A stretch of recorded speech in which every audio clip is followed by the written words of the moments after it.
ಶಕ್ತಿಯಸ್ತ್ರ ನ್ಯೂಸ್ಗೆ ಸ್ವಾಗತ. ಉತ್ತರ ಕರ್ನಾಟಕ ಸಂಘಟನೆಗಳ ಒಕ್ಕೂಟ ಅಧ್ಯಕ್ಷರಾದಂತಹ ಶ್ರೀ ಶಿವಕುಮಾರ್ ಮೇಟಿರವರಿಗೆ ಹುಟ್ಟುಹಬ್ಬದ ಸಂಭ್ರಮ.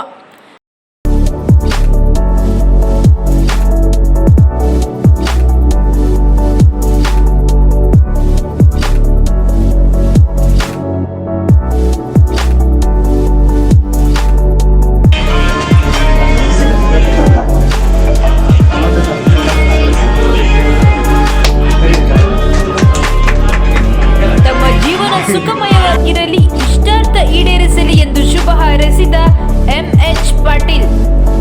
ಹುಟ್ಟುಹಬ್ಬದ ಶುಭಾಶಯಗಳೊಂದಿಗೆ ಅರ್ಥಪೂರ್ಣವಾಗಿ ವಿಚಾರಧಾರೆಯನ್ನು ಹರಿಸಿದ ಡಾಕ್ಟರ್ ಸಂಗನಬಸಪ್ಪ ಬಿರಾದರ್.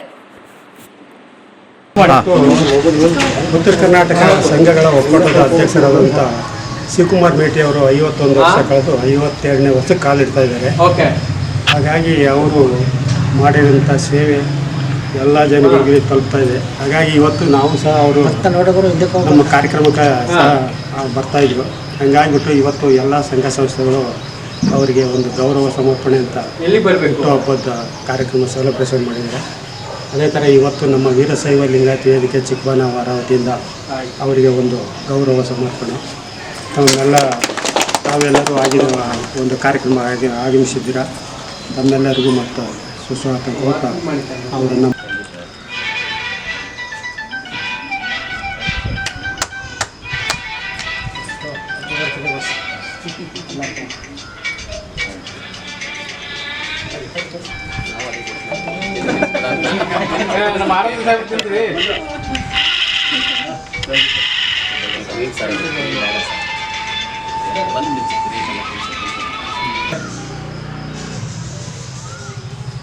ಇವತ್ತಿನ ದಿನ ಸುದಿನ ಅಂತಲೇ ಹೇಳ್ಬೋದು.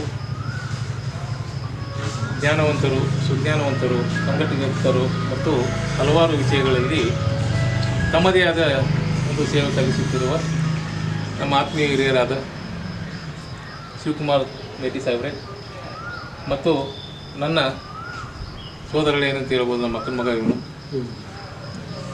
ಇವರು ಮುತ್ತುರಾಜ್ ಹಾಳಿಕೆ ಅಂತ. ಇವರು ಪ್ರಗತಿಯಲ್ಲಿ ಆಟೋಮೇಷನಲ್ಲಿ ಇಂಜಿನಿಯರ್ ಆಗಿ ಕೆಲಸ ಮಾಡ್ತಾಯಿದ್ದಾರೆ.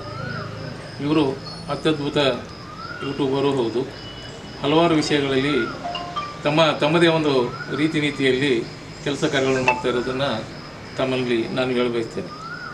ಇವತ್ತಿನ ದಿನ ಈ ಕಾರ್ಯಕ್ರಮಕ್ಕೆ ಮತ್ತು ಈ ಕಾರ್ಯಕ್ರಮ ಆಯೋಜಿಸಿದ ಸನ್ಮಾನ್ಯ ಶ್ರೀ ಎಂಎಚ್ ಪಾಟೀಲ್ ಸಾಹೇಬ್ರೆ ಮತ್ತು ನನ್ನ ಆತ್ಮೀಯರಾದ ಆತ್ಮೀಯ ಮಿತ್ರರು ಅವರು ಹೇಳಿದ್ರು, ನಾವು ಕೇಳಿದ್ದೀವಿ ಕಾಯಕವೇ ಕೈಲಾಸ ಅಂತ ನಾವು ಯಾಕೆ ಅಂದ್ಕೊಂಡಿವಿ ಅಂತ ಹೇಳಿದ್ರೆ, ನಮಗೆ ದುಡಿಮೆ ಯಾವ ಥರ ಇರ್ತದೆ ಅಂತ ಹೇಳಿದ್ರೆ 8 ಅವರ್ ಇರ್ಬೋದು, 16 ಅವರ್ ಇರ್ಬೋದು, ಅಲ್ವಾ, ಒಂದು 2 ಅವರೇ ಇರ್ಬೋದು. ದುಡಿಮೆನೇ ಅದು ಕಾಯಕನೇ.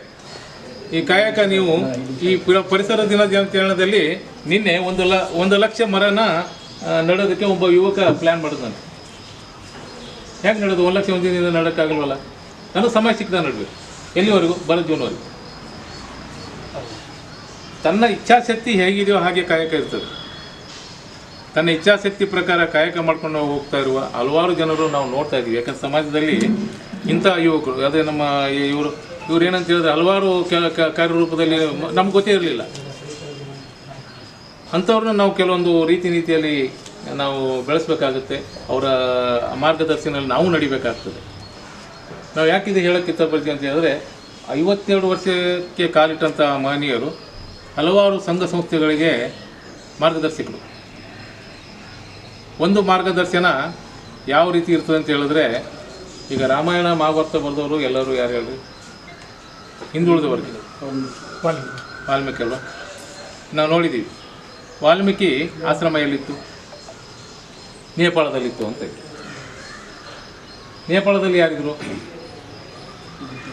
ಜಾನಕಿ ತಂದೆ ಇದ್ದ. ಜಾನಕಿ ಅಂದರೆ ಯಾರು? ರಾಮನೇ ಅಂತ. ಜನಕರಾಜ ಇದ್ದ. ಜನಕರಾಜನ ಮಗಳು ಜಾನಕಿ ಇದ್ದರು. ಅಲ್ಲಿಯ ನೇಪಾಳದ ಪರಿಸರ ಹೇಗಿತ್ತು ಅಂತ ಹೇಳಿದ್ರೆ ಅತ್ಯಂತ ಸಂಸ್ಕಾರವಂತ ಪರಿಸರ. ಇನ್ನೂ ಪರಿಸರ ಹಂಗೆ ಇದೆ ರಾಮಾಯಣದಿಂದ ಇಲ್ಲಿವರೆಗೂ. ಆ ಪರಿಸರದಿಂದ ಈ ಬರವಣಿಗೆ, ಲೇಖನಿ ಮತ್ತು ಇನ್ನಿತರೆ ಒಂದು ವಿಷಯ ಪ್ರಸಾರ ಸಂಘ ಸಂಸ್ಥೆಗಳಿಗೆ ಒಗ್ಗೂಡಿಕೆ ಇರೋದು ಜನಕರಾಜನಿಗೆ ಭಾಳ ಇಂಪಾರ್ಟೆಂಟ್ ಇತ್ತು ಅಂತ ಅನ್ನೋದನ್ನು ನಾವು ಕೇಳ್ಕೊಬೋದು. ಸಾಹಿತ್ಯನ ಪರಿಚಯ ಮಾಡಿದ್ದೆ ಜನ.